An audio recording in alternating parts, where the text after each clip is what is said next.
एकादशी व्रत कथा। भगवान श्री कृष्ण ने कहा, हे अर्जुन, मैं तुम्हें मुक्ति देने वाले कार्तिक मास के शुक्ल पक्ष की प्रोबिधिनी एकादशी के संबंध में नारद और ब्रह्मा जी के बीच हुए वार्तालाप को सुनाता हूँ।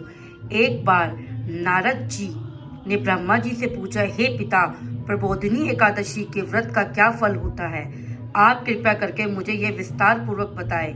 ब्रह्मा जी बोले, हे पुत्र, जिस वस्तु का त्रिलोक में मिलना दुष्कर है, वह वस्तु श्री भी कार्तिक मास के शुक्ल पक्ष की प्रोबिधिनी एकादशी के व्रत से मिल जाती है। इस व्रत के प्रभाव से पूर्व जन्म के किए हुए अनेक बुरे कर्म क्षण भर में नष्ट हो जाते हैं। हे पुत्र, जो मनुष्य श्रद्धा पूर्वक इस दिन थोड़ा भी पुण्य करते हैं और उनका वह पुण्य पर्वत के समान अटल हो जाता है, उनके पितृ विष्णु लोक में जाते हैं। ब्रह्म हत्या आदि महान पाप भी प्रोबिधिनी एकादशी के दिन रात्रि को जागरण करने से नष्ट हो जाते हैं। हे नारद, मनुष्य को भगवान की प्रसन्नता के लिए कार्तिक मास की इस एकादशी का व्रत अवश्य करना चाहिए।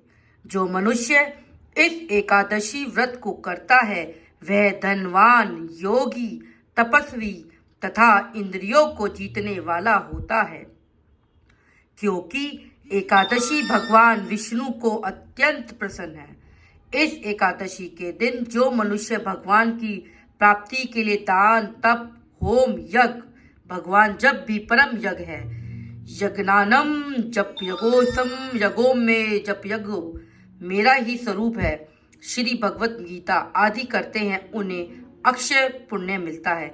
इसलिए हे नारद, तुमको भी विधि पूर्वक विष्णु भगवान की पूजा करनी चाहिए। इस एकादशी के दिन मनुष्य को ब्रह्म मुहूर्त में उठकर व्रत का संकल्प लेना चाहिए और पूजा करनी चाहिए। रात्रि को भगवान के समीप गीत, नृत्य तथा कीर्तन करते हुए रात्रि व्यतीत करनी चाहिए। प्रोबिधिनी एकादशी के दिन पुष्प, अगरबत्ती, धूप आदि से भगवान की आराधना करनी चाहिए। भगवान को अर्घ देना चाहिए। इसका फल तीर्थ और दान आदि से करोड़ गुना अधिक होता है। जो गुलाब के पुष्प से, बकुल और अशोक के फूलों से, सफेद और लाल कनेर के फूलों से, दुआ दल से, शमी पत्र से, चंपक पुष्प से भगवान विष्णु की पूजा करते हैं, वे आगमन के चक्र से छूट जाते हैं। इस प्रकार रात्रि में भगवान की पूजा करके प्रातःकाल स्नान के पश्चात भगवान की प्रार्थना करते हुए गुरु की पूजा करनी चाहिए और सदाचारी व पवित्र ब्राह्मणों को दक्षिणा देकर अपने व्रत को छोड़ना चाहिए। जो मनुष्य चतुर्मास व्रत में किसी वस्तु को त्याग देते हैं, उन्हें इस दिन से पुनः ग्रहण करना चाहिए। जो मनुष्य प्रोबिधिनी एकादशी के दिन विधि पूर्वक व्रत करते हैं, उन्हें अनंत सुख मिलता है और अंत में स्वर्ग को जाते हैं।